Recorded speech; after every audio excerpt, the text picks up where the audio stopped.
दोस्तों आज हम बात करने वाले हैं आरपीएफ कांस्टेबल और जो एसआई की भी भर्ती आई है उसके बेस्ट बुक के बारे में जो अभी वर्तमान में चल रही है और काफ़ी अच्छी बुक है। यहाँ पर आप देखोगे कि सभी एकदम मानो कि चैप्टर वाइज चीज़ों को दिया गया है। टीसीएस पैटर्न का पूरा आपको यहाँ पर देखने को मिल जाएगा। सामान्य अध्ययन है, चक्षु प्रकाशन की बुक रहेगा। इसमें देखोगे आपकी मल्टीपल टाइप के जैसे एएलपी टेक्नीशियन का टीयर 1 टीयर 2 का पूरा दिया गया है और एनटीपीसी सीबीटी 1 सीबीटी 2 का ग्रुप डी का देखोगे तो ग्रुप डी का भी जो पेपर हुआ था पिछले ईयर में उसका भी पेपर वगैरह सब कुछ यहाँ पर पूरा व्याख्यात्मक हल सहित दिया गया है।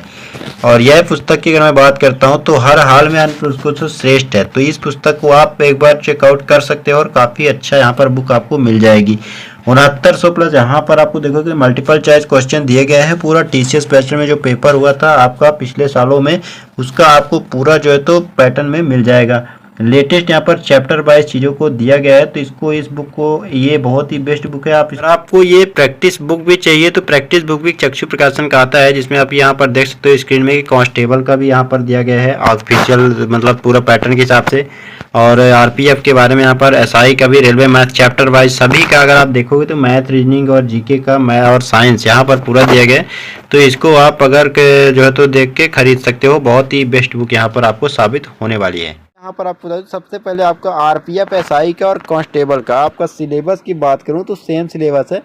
बाकी यहाँ पर चेंजेस की अगर बात करता हूँ तो जैसे अगर आप आरपीएफ में देखोगे जिसमें कांस्टेबल में, तो कांस्टेबल में क्या है कि आपको जो सिलेबस है वो 10th यानी मैट्रिक लेवल का रखा गया है। यानी बाकी सब कुछ वही है कि प्रश्न उतने ही रहेंगे, टाइम भी उतना ही है, नेगेटिव भी उतना ही है।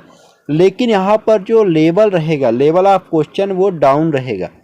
ये एसआई जो सब इंस्पेक्टर है उससे जो है नीचे रहने वाला है, क्योंकि आप देखोगे तो वो ग्रेजुएशन लेवल से हो रहा है एसआई का और यहाँ पर कांस्टेबल का 10th लेवल में किया जा रहा है। तो आप पैटर्न पहले समझने की कोशिश करो, क्योंकि कोई भी एग्जाम क्रैक करना चाहते हो तो उसके पैटर्न के बारे में आपको सब कुछ पता होना चाहिए, क्योंकि कहाँ से क्वेश्चन बनेगा, क्या सिस्टम से है, सब कुछ अगर जानकारी नहीं है तो कहीं ना कहीं आप जो है तो भीड़ बढ़ाने का काम कर रहे हो। देखो को पैटर्न की अगर मैं बात करता हूँ, थोड़ा सा इसको आप सिलेबस ही मेन है, इसको आप अच्छे से समझने की कोशिश कीजिएगा, क्योंकि यहाँ पर अगर आपने समझ लिया तो यहीं से आपका जो है तो सक्सेस का जो है तो चांस यहाँ पर बढ़ जाएगा। तो टोटल 90 मिनट का आपका पेपर होने वाला है, जिसमें 120 क्वेश्चन पूछा जाएगा। तो यहाँ पर अच्छी बात है, ठीक है, बहुत ही अच्छी बात है। अब देखिए स्टैंडर्ड जो रहेगा क्वेश्चन का वो 10वीं लेवल का रहेगा, यानी जो आपको एनसीईआरटी बेस्ड जो पैटर्न वो होता है वो लेवल यहाँ पर रखा जाएगा।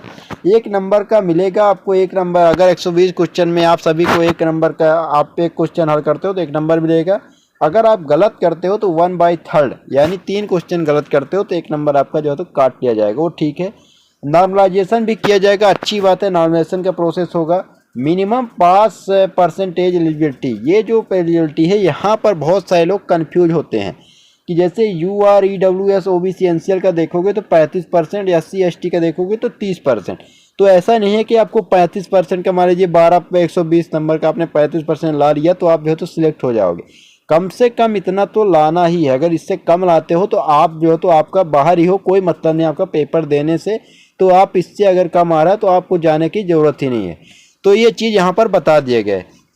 अब देखिए यहाँ पर जो तो शॉर्ट लिस्टेड की बात किया जा रहा है, जिसमें कैंडिडेट्स को जैसे पहले पेपर होगा इसके बाद फिजिकल के शॉर्ट लिस्टेड किया जाएगा। अब यहाँ पर सिलेबस जो सीबीटी कंप्यूटर बेस्ड एग्जाम होने वाला है, जिसमें आप देखोगे क्या प्रक्रिया रहने वाली।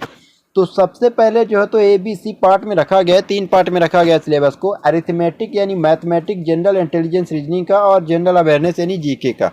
अब देखिए यहाँ पर जीके बहुत बड़ा रोल अदा करने वाला है। तो अरिथमेटिक में 35 नंबर का और जनरल यानी रीजनिंग का 35 नंबर और जीके 50 नंबर का।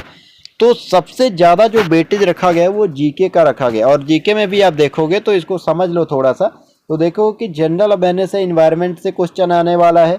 अब यहाँ पर जो है तो करंट अफेयर से भी क्वेश्चन आएगा। बाकी यहाँ पर हिस्ट्री है, जियोग्राफी, इकोनॉमिक्स है, जनरल पॉलिटी, इंडियन कॉन्स्टिट्यूशन संविधान वगैरह, स्पोर्ट्स और जनरल साइंस से भी क्वेश्चन यहाँ पर आपका आने वाला है।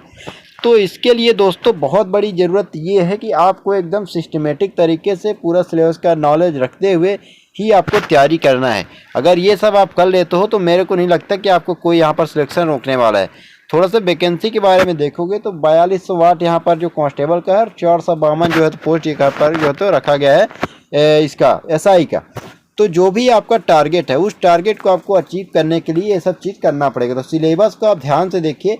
और दोस्तों मैं यहाँ पर जो तो ये चीज़ बता दूं कि आपको सिलेबस और मॉक टेस्ट भी देना है।